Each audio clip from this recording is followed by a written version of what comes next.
Ассалаумағалейкум достар. Бүгін біз кезек сабағымызды бастаймыз. Сабақтың аты түстердің ағуы, яғни перетекание, және сол перетеканияны түстердің ағуын сызыққа байлау.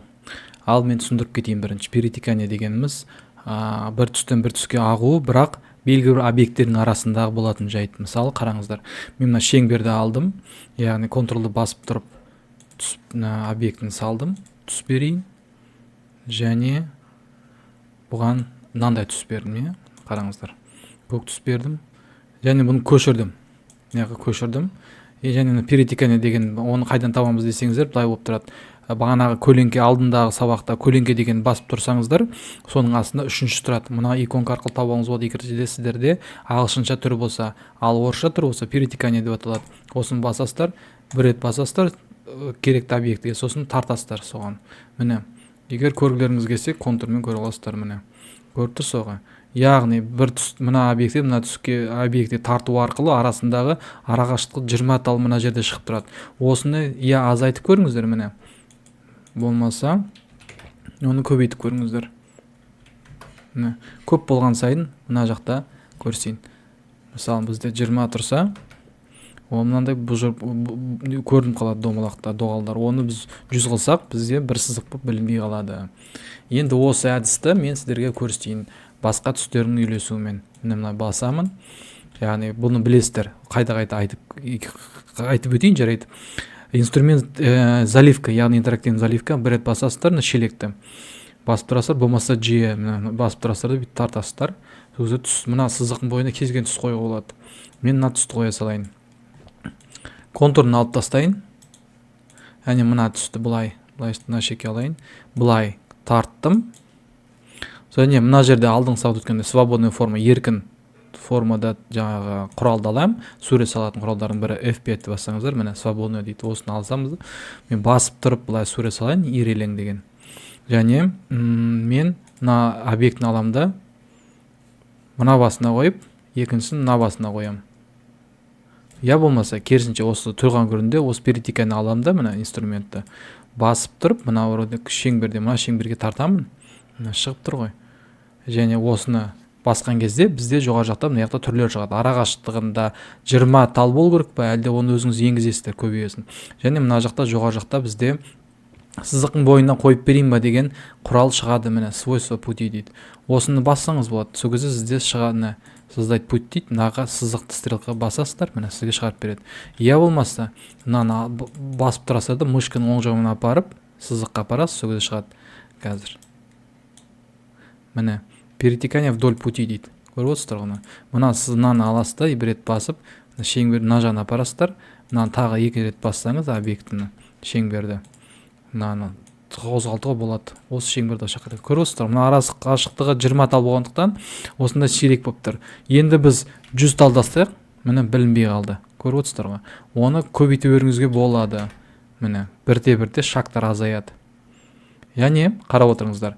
Осыны мен мысалы басқа форма енгізгім келсе, мына инструмент формадан аламын да, мына сызықтың бойына қойсам, мына алдындағы сабақ өткендегідей узелдар, яғни байлаулар шығады. Оны мен алып тастасам, мына қозғала береді форма. Мынаны мен жоғары қозғалтамын, былай қоямын.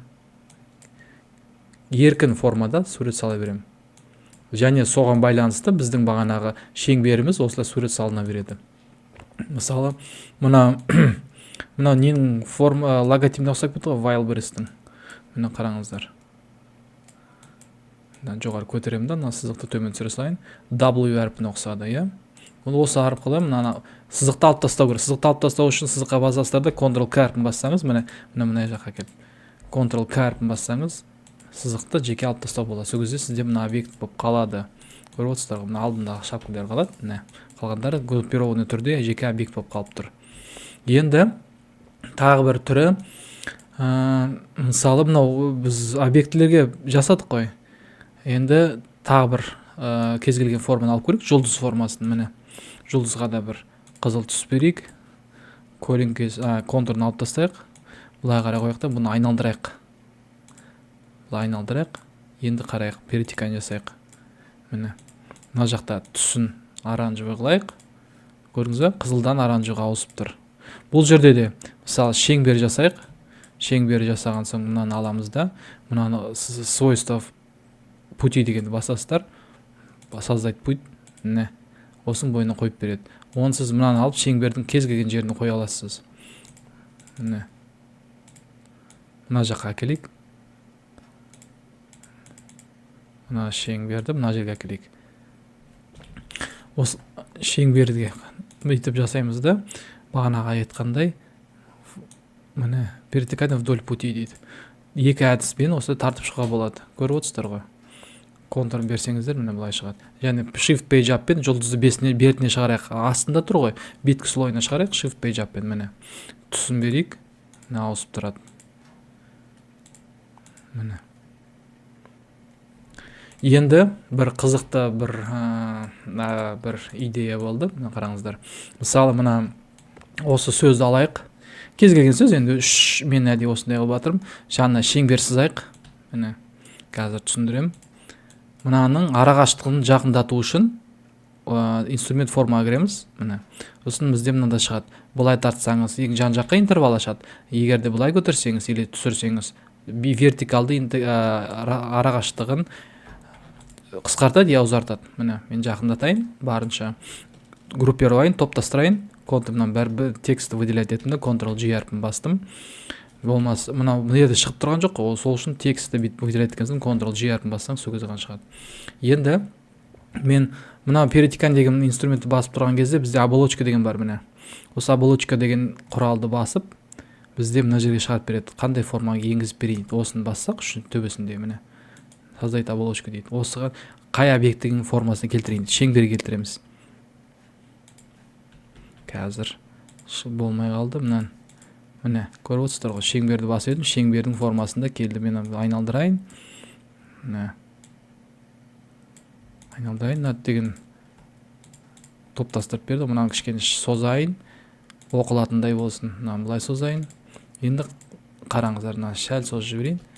Енді дәл осында мен shift басып тұрамын да, көшірем. Бірақ копировать еткен кезде мен кішігенде аяқ көшірем, міне бұлай аяқ. Көріп отырсыздар ғой, міне мынандай аяқ. Онды енді осыған мен бір басқаша түс берейін, темный, яғни бордовый ма, басып тұрсам, түс шығады, міне. Осындай түс берейін.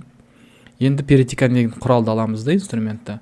Мына кішкентай түстен, мынаған перетекан жасаймыз. Міне. Көріп отырсыздар ғой, ешқандай өзгеріс жоқ сияқты, бірақ қараңыздар. Мынаны төменгі слойға түсіру үшін алдыңғы сабақта үйренгендегіндей, айтқандағыдай shift page down деген бассаңыз, ең түпкі слойға түсіреді. Міне артына кетті. Көріп отырсыздар ғой, мынау артына кетті. Ол жаңа былай тұрған. Shift page down басқан кезде артына кетеді. Енді сол перетекания құралын басасыздар да, мына артқы фондағы түсте бордовыйды, мысалы осы қызылға тартасыздар. Міне. Енді, міне, көріп отырсыздар ғой, енді өзгерді. Енді толық дизайн стиль ретінде қолдану үшін, мына беткі слой, міне былай тұрады бұл жерде. Беткі слойын аласыздар да, Ctrl-C әрпімен басасыздар. Міне, болмаса копировать етесіздер де. Мынаны осылай тұрған күйінде Ctrl-ды басып тұрып, қара түсті бассаңыздар, міне кішкене тоны өзгереді. Сосын Ctrl-V-ны басасыздар. Сіз копировать етіп алдыңыздар ғой, бағана беткі слойын. Міне, міне. Көріп отырсыздар ма? Міне. Енді мына жерде бізде мынандай бұжыр-бұжыр болып тұр, тіс сияқты. Осыны біз алдындағы айтқандағыдай санын көбейте саламыз. Мысалы, көлемін арақашықтығы мына 100 болды, 100-ден 200-ге келтіруге болады. Сол кезде плавный болады. Осындай қызықты дизайндар жасауға болады. Міне. Енді мысалы, ең түпкі слой бізде бордовый болып тұр ғой. Соны біз басқа түске бояуымызға болады. Мына мысалы шетке ала тұрайық. Мынаны деген ең түпкі слойын тауып алып, бордовый қып бояу болады. Міне. Енді мен аламын да центровать етіп қоя салам. Міне. Көріп отырсыздар ғой, қызықты ма? Қызықты.